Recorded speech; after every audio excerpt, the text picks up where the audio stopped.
Selamat pagi, Miss Emi dan teman-teman semua. Kami dari kelompok 5 beranggotakan sudah dicantumkan akan membahas tentang case study restoran asing yang mengancam perekonomian negara. Kok bisa?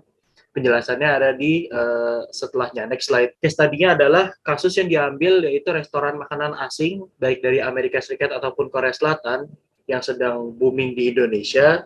Ya bisa kita lihat ya, street food sampai makanan-makanan berat atau makanan-makanan dessert ya, itu semuanya kita lihat sudah bergeser dinamika ekonominya ya, mulai dari UMKM lokal sekarang diambil alih oleh restoran-restoran asing, dan UMKM yang isinya orang-orang yang dia mencari uang, terutama ketika masa pandemi ini ya, pedagang-pedagang lokal itu dia sangat mengandalkan sekali UKM ya. Kalau kita bilang UKM seperti di lingkungan Universitas Bakri kita tahu itu mulai tergeser oleh banyaknya makanan franchise makanan asing itu. Oleh karena itu omset penjualan mereka menjadi turun dan penjualan Indonesia, dan akhirnya berakibat pada perekonomian Indonesia yang bergantung pada UMKM tersebut. Baik, oke, next slide dibacakan oleh pembaca selanjutnya. Baik, selanjutnya itu argumen dan data real. Mungkin masuknya budaya-budaya asing ke Indonesia mengakibatkan tergerogotinya semangat nasionalisme. Pengaruh tersebut ada yang berdampak positif ataupun berdampak negatif yang akhirnya sangat berpengaruh terhadap perubahan kebudayaan bangsa Indonesia dan ekonominya. Masuknya budaya luar ke Indonesia tanpa adanya filtrasi dari masyarakat Indonesia sendiri, maka bisa berujung buruk terhadap usaha-usaha lokal. Masyarakat sendiri yang harusnya mendukung dengan usaha lokal berbalik tidak mendukungnya, tetapi lebih mengutamakan produk asing seperti yang disebutkan oleh Azam tersebut. Lalu ada data real yang dimana dalam argumen di atas yaitu nilai impor dan ekspor yang membuktikan bahwa nilai ekspor Indonesia Desember terakhir 2021 mencapai 22,38 miliar dan itu turun 2,4% dibanding ekspor November 2021. Lalu dibanding Desember 2020 nilai ekspor naik sebesar 35,30%. Dan nilai impor Indonesia pada Desember 2021 mencapai 21,36 miliar, itu naik 10,51%, 10,51% dibandingkan November 2021. Dan jika dilihat secara umum, ia naik 47,93% dibandingkan Desember 2020. Selanjutnya. Oke, untuk menganalisis kasus studi di atas, kita menggunakan teori Keynesian.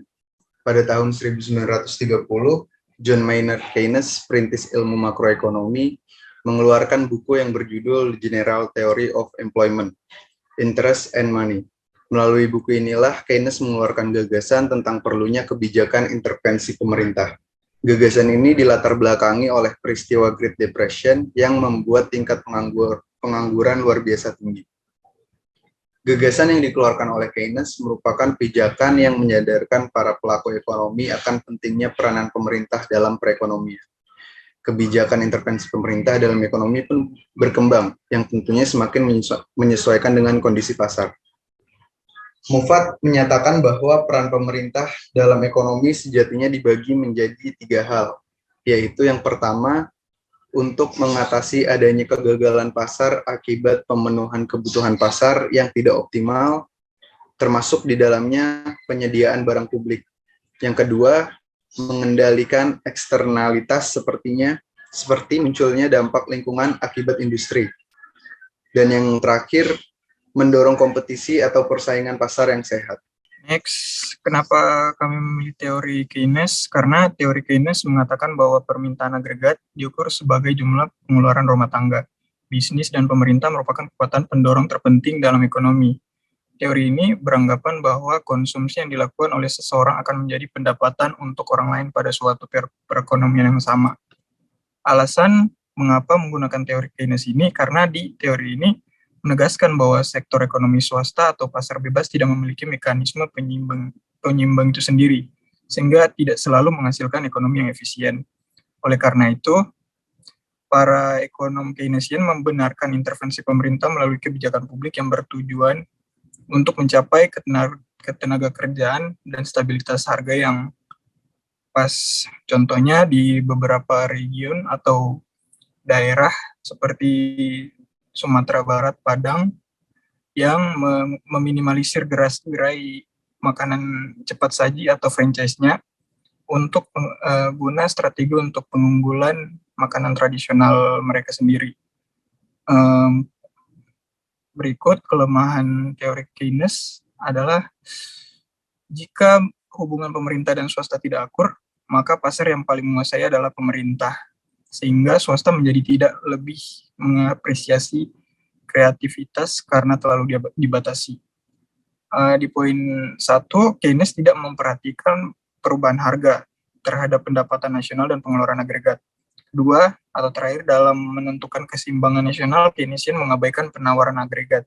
Next, atau kesimpulan terakhir akan dijelaskan oleh teman saya. Dan yang terakhir ialah kesimpulan dan saran.